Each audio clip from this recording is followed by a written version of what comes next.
closure effective only in South, difficult to enforce in North, says Director, Ministry of Foreign Affairs.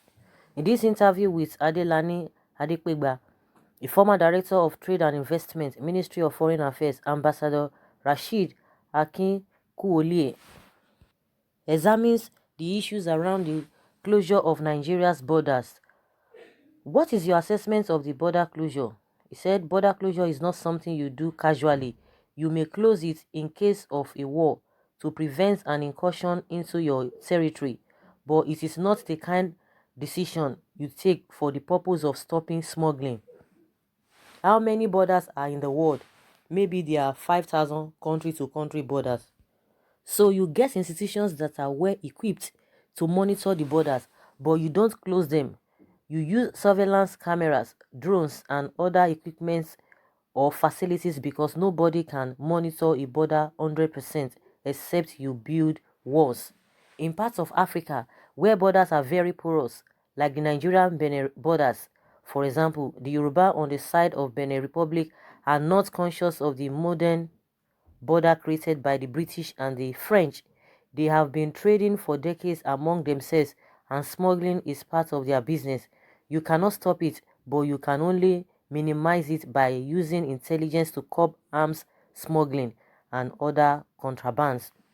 Are you saying the border closure was not well thought out? He said it wasn't well thought out. It was precipitous and sudden. They just said we are closing the borders tomorrow, and then they close it.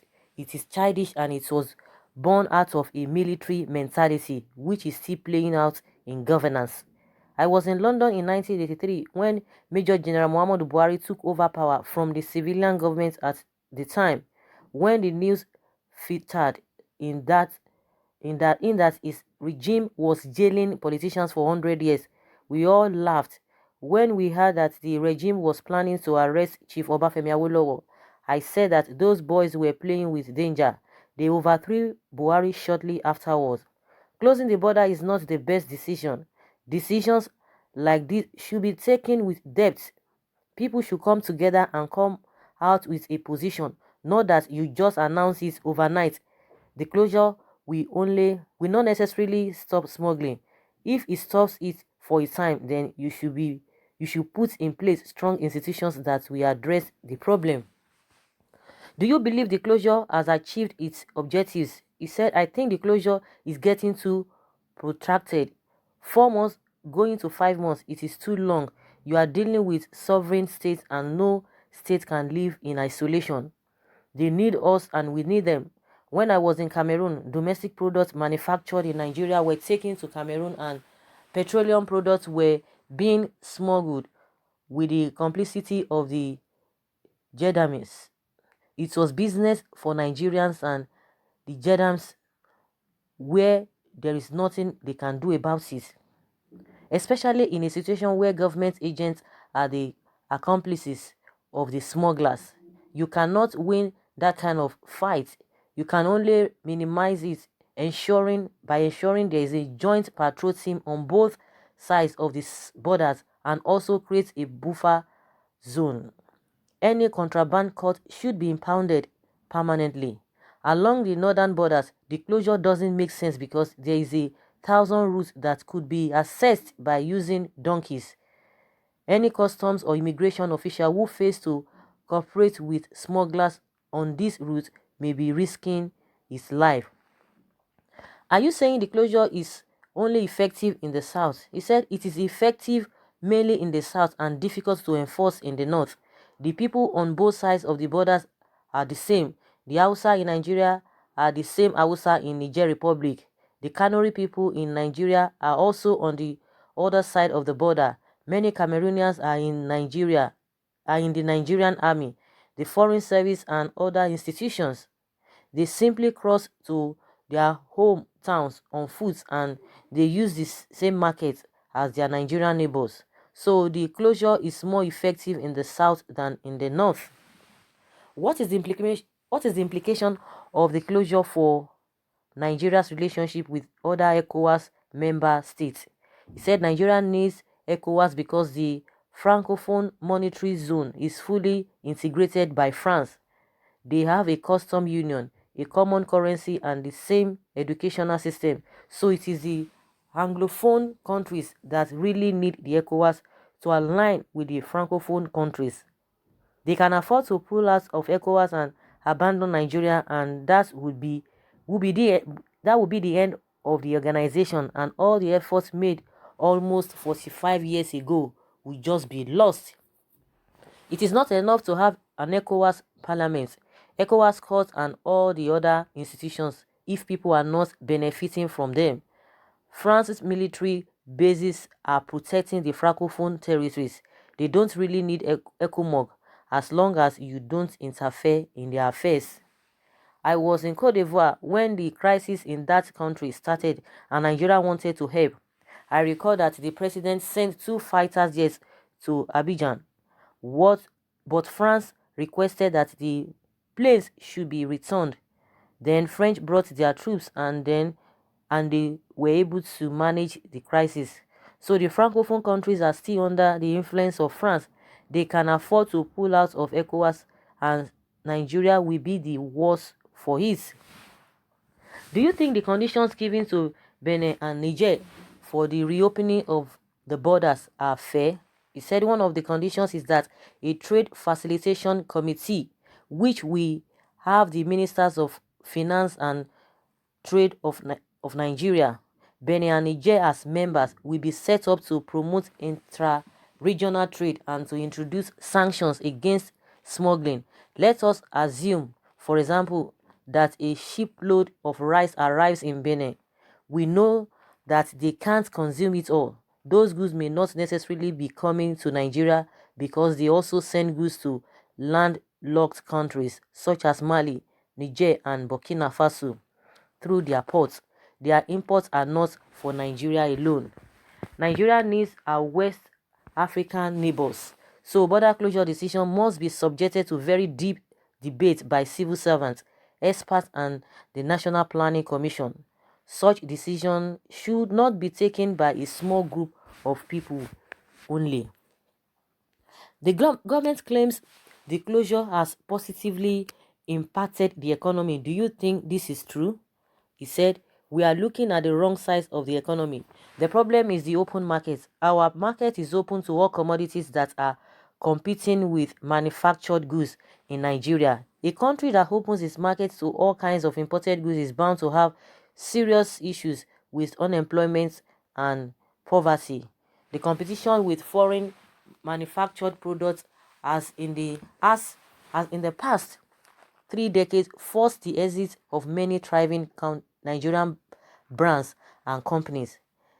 The list includes Michelin and Dunlop tires, Birek and Acid batteries, Bata, Leonard's, Clark shoes, the assembly plants of Volkswagen, Leyland, Peugeot Automobile, Stera tractors, Anamco trucks, and the textile mills in Lagos, Kaduna, Kano, to mention a few among hundreds of local industries which have gone down with hundreds of thousands of their workers. The countries which have developed their economies rather opened their borders but closed their markets. India shut its market to all imported manufactured goods for several decades to enable the local industries to mature. The slogan by Made in India was enforced. The internal demands were initially met before the qualities were good enough to compete internationally. Are you saying the current policy cannot grow the Nigerian economy? He said Nigeria's manufacturing industries can neither grow nor come out of the present economic miasma because of competition from other countries. In the automobile industry, fully built cars have replaced the once thriving Nigeria's automobile industry. The Volkswagen series, B2, Rio, Passat, Santana, Igala were until the 1980s manufactured in Nigeria. The Peugeot series 305, 405, 305, 404, 504, and 505 were official cars used by the president, ministers, government officials, and the general public. They were also exported to West and Central African countries, whereas At the time of their closure, most of them had achieved over 40% local content components.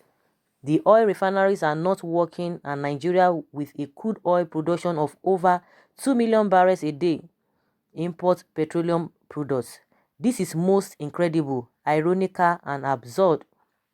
Do you think that stopping the supply of petroleum products to border communities in Nigeria, in the country, check smuggling? He said those involved in smuggling are Nigerians.